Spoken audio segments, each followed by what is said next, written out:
Your body may not be tired because it is old. It may be tired because it has forgotten how to turn the alarm off. And one of the most powerful switches involved in that alarm system is not in your muscles, not in your joints, and not even in your stomach. It is a long, wandering nerve that runs from your brain down into your chest and abdomen, quietly influencing your heart rate, your digestion, your breathing, your inflammation signals, your mood, and your ability to recover. That nerve is called the vagus nerve. And today, when people say they want to reset the vagus nerve, what they usually mean is this. They want their body to stop living as if danger is always around the corner. Because after 50, this becomes more important than most people realize. You may notice that stress feels harder to shake off. Sleep may not come as easily. Your heart may race over small things. Your digestion may feel more sensitive. Your blood pressure may creep upward. Pain may linger longer. You may wake up already tense, as if your body never fully powered down during the night.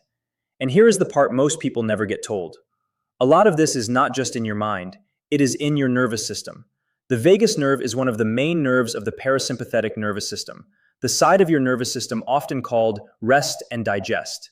It helps regulate involuntary functions like digestion, heart rate, and immune activity, the things your body does automatically without you thinking about them. But the vagus nerve is not a magic button. You cannot hum once, splash cold water on your face, take one deep breath, and permanently fix years of stress, inflammation, poor sleep, and nervous system overload. That is the myth. The truth is more interesting. A vagus nerve reset is really about teaching your body to shift gears again, from stress mode into repair mode, from shallow breathing into full body breathing, from constant alertness into safety, from survival chemistry into recovery chemistry. And that matters deeply, because your body was never designed to stay in fight or flight all day. Fight or flight is useful when you need to escape danger. Your heart beats faster, blood pressure rises, sugar is released into the bloodstream, muscles get ready, digestion slows down, inflammation signals may increase because the immune system is preparing for possible injury. That is helpful for a short emergency. But many people today are not running from a tiger, they are running from bills, pain, loneliness, poor sleep, processed food, constant news, family stress, medical worries, and the pressure of aging in a body that no longer recovers as quickly as it used to. So the alarm keeps ringing, and when that alarm keeps ringing for years, the body pays a price. Your sleep gets lighter because the brain does not feel safe enough to go into deep repair. Your digestion may suffer because the gut does not work well when the nervous system thinks survival is the priority. Your muscles may stay tense because the body is bracing. Your blood sugar may become harder to control because stress hormones push more glucose into the bloodstream. And low-grade inflammation may simmer in the background like a small internal fire. Now let me be very clear, inflammation is not always bad. Acute inflammation is part of healing. If you cut your finger, fight an infection, or recover from an injury, inflammation is your body's repair crew arriving at the scene. The problem is chronic low-grade inflammation, the kind that does not fully turn off.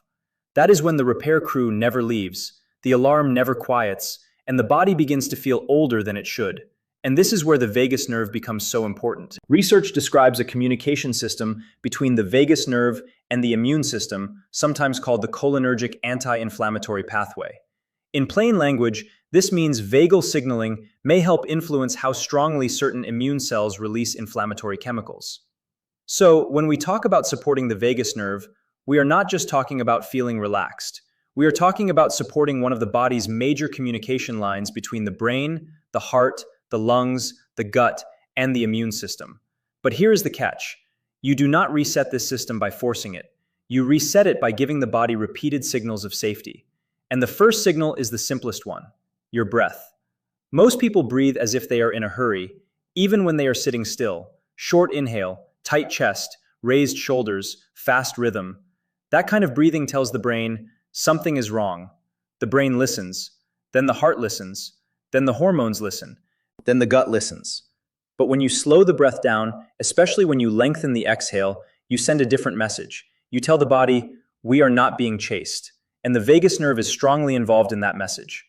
One of the best places to begin is a simple rhythm. Inhale gently through the nose for about 4 seconds, then exhale slowly for about 6 seconds. Not dramatically, not with strain, just easy, quiet, controlled breathing. Do that for 5 minutes. That is it, 5 minutes. The exhale is especially important because during exhalation, vagal influence on the heart becomes more noticeable. The heart naturally slows a little as you breathe out. This is one reason slow breathing practices are studied for their effects on heart rate variability, or HRV, which is a marker researchers often use to understand autonomic nervous system flexibility. A systematic review and meta-analysis found that voluntary slow breathing can increase heart rate variability, suggesting improved vagal regulation during and after practice. Now, do not turn this into another stressful assignment. That defeats the purpose. You are not trying to win a breathing contest. You are trying to remind your nervous system what calm feels like. If 6 seconds feels too long, use 4 seconds in and 5 seconds out. If nasal breathing is difficult, breathe gently in whatever way is comfortable. If you feel dizzy, stop. The goal is not intensity, the goal is consistency. And this is where most people make their first mistake. They only try to calm the nervous system when they are already overwhelmed. But by then, the body is in a storm. The better strategy is to train the calm response before the storm hits. In the morning, before checking your phone. Before meals, to prepare digestion. After a walk, to help the body shift into recovery. At night, before sleep, to tell the brain the day is over. That is how you begin rebuilding nervous system flexibility. But breathing slowly is only part of the story. Because many people are not just breathing too fast, they are breathing from the wrong place. After years of stress, pain, sitting, and tension, breathing often moves upward into the chest and shoulders. The neck tightens, the ribs barely move, the belly stays locked. This type of breathing can keep the body in a subtle state of alertness. So the second reset is diaphragmatic breathing. The diaphragm is the large breathing muscle under your lungs. When it moves well, the lower ribs expand, the belly gently rises, and the breath becomes deeper without being forced. Try this. Place one hand on your upper chest and one hand on your belly. Take a slow breath in. If the top hand moves more than the bottom hand, you may be breathing mostly from the chest. Now soften the abdomen. Let the lower ribs widen. Let the belly rise slightly as you inhale. Then, let the belly fall as you exhale. This is not about pushing your stomach out. It is about letting the breath drop lower. Why does this matter? Because the diaphragm sits in the middle of a powerful biological neighborhood. Above it are the lungs and heart. Below it are the stomach, liver, intestines, and major blood vessels. When the diaphragm moves rhythmically, it acts almost like an internal pump, helping pressure shift through the chest and abdomen. This can support calmer breathing mechanics, better oxygen exchange, and a stronger signal to the nervous system that the body is safe. And for adults over 50, that can be especially valuable, because digestion, sleep, blood pressure, and emotional resilience all become more sensitive to stress with age. But now we need to talk about one of the most popular vagus nerve trends: cold exposure. You may have heard that cold showers, ice baths, or splashing cold water can activate the vagus nerve. There is some truth here, but there is also a lot of exaggeration. Cold exposure, especially to the face, can trigger reflexes that influence heart rate and autonomic activity. But this does not mean everyone over 50 should jump into an ice bath. In fact, for some people, aggressive cold exposure can be a bad idea. If you have heart rhythm problems, unstable blood pressure, a history of fainting, chest pain, severe anxiety attacks, or major circulation problems, do not experiment with extreme cold without medical guidance. More intense is not always more therapeutic. Sometimes more intense is just more stressful. A safer way for many people is very simple. At the end of washing your face, use cool water for 15 to 30 seconds. Or finish your shower slightly cooler than usual for the last 20 seconds. Not freezing, not shocking, just cool enough that your body notices. Then breathe slowly through it. The magic is not the cold alone. The magic is staying calm while the body receives a mild stress signal. That teaches your nervous system something powerful. It teaches it, I can feel discomfort without panic. And that lesson is one of the deepest forms of nervous system training. But the real reset goes even deeper, because the vagus nerve is not only connected to breathing and internal organs, it is also linked to voice, throat, swallowing, facial expression, and social connection. This is why humming, chanting, singing, prayer, slow reading aloud, or even a calm conversation with someone you trust can feel strangely regulating. When you hum, you naturally lengthen the exhale. When you sing, you control the breath.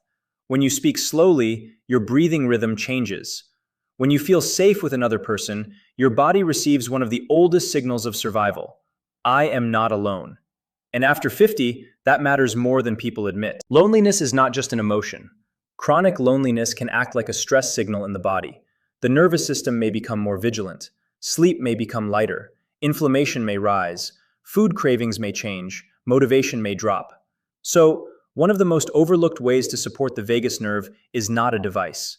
It is not a supplement. It is not an expensive biohacking tool. It is safe human connection. A warm conversation, a shared meal, a walk with someone who does not drain you, a phone call where your body can finally unclench. Your biology was designed for connection. And when connection is healthy, the nervous system often reads it as safety. Now, let's talk about the gut, because the vagus nerve is one of the major communication pathways between the gut and the brain. People often think the brain controls the gut, and it does. But the gut also sends information back to the brain. A stressed gut can send distress signals upward. A calm gut can send safety signals upward. This is one reason digestive problems and stress often travel together. When you are anxious, your stomach may tighten. When your digestion is upset, your mood may shift. When you eat too quickly, too late, or too much processed food, your body may feel more activated. So, a vagus nerve reset is not complete if you ignore how you eat. One of the simplest practices is this. Pause before your first bite. Take 3 slow breaths. Look at the food. Smell the food. Let your body know food is coming. This sounds small, but it matters. Digestion works best when the body feels safe. If you eat while angry, rushed, distracted, or hunched over your phone, your body may not shift fully into digestive mode. Chew slowly. Put the fork down once in a while. Stop eating when you are comfortably satisfied, not stuffed. And at night, try not to make your digestive system do heavy work right before bed. Because when the gut is overloaded, sleep can become lighter, reflux can worsen, and the body may struggle to enter deep repair. But now we arrive at the most important part, the part that changes everything. You do not reset your vagus nerve by doing one dramatic thing. You reset it by repeatedly proving safety to your body. That is the secret. Your nervous system believes repetition, not motivation, not hype, not one perfect morning routine. Repetition. A calm breath repeated daily, a slower meal repeated daily, a walk repeated daily, a regular bedtime repeated daily, a cooler rinse repeated gently, a moment of gratitude, a phone call, a stretch, a pause before reacting. These are not small things to your nervous system. They are votes. Every time you do them, you cast a vote for safety. And over time, the body begins to listen. The heart does not race as easily. The breath does not get trapped so quickly. The shoulders do not climb to the ears all day. Digestion may feel less chaotic. Sleep may become easier to enter. Recovery may feel less delayed. This does not happen overnight. And it does not replace medical treatment. If you have diabetes, heart disease, severe anxiety, depression, fainting spells, neurological symptoms, autoimmune disease, or ongoing digestive problems, you need proper medical care. Food, breathing, movement, and relaxation practices can support healthier biology, but they are not substitutes for diagnosis, medication, therapy, or treatment when those are needed. And this distinction matters because medical vagus nerve stimulation is a real therapy. Devices that stimulate the vagus nerve are used in specific medical situations, including certain cases of epilepsy, treatment-resistant depression, and stroke rehabilitation. That is very different from claiming that a simple wellness trick can cure serious disease. So here is your practical reset plan. For the next 7 days, do not try to change your whole life. Just practice sending safety signals. When you wake up, before touching your phone, breathe in for 4 seconds and out for 6 seconds for 5 rounds. Before your biggest meal, pause and take 3 slow breaths. During the day, when stress rises, relax your jaw, drop your shoulders, and extend 1 long exhale. At night, place 1 hand on your belly and breathe slowly for 3 minutes. And once a day, use your voice. Hum softly, sing, pray aloud, read a calming passage slowly, call someone who helps your body feel safe. This is not weakness, this is biology. You are training the system that helps your body return from stress. And here is the beautiful part. You do not need perfect health to begin. You do not need expensive equipment.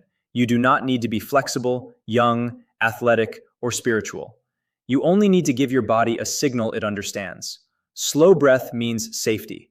A longer exhale means safety. A relaxed belly means safety. A calm voice means safety. Gentle connection means safety. And when the body feels safe, it can do what it was designed to do. Digest, repair, sleep, heal, regulate, recover. So, if you have been blaming everything on age, pause for a moment. Yes, aging changes the body, but age is not the whole story. Sometimes the body is not broken, sometimes it is guarded, sometimes it is not lazy, it is exhausted from being on alert.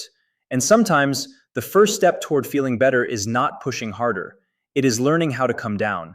So today, remember this: your vagus nerve is not a magic cure, but it is a powerful pathway. It is a pathway from the brain to the body, from stress to recovery, from alarm to safety, from tension to repair. And the more often you practice these simple signals, the more you help your body remember something it may have forgotten. You are safe enough to rest. You are safe enough to digest. You are safe enough to recover. You are safe enough to heal.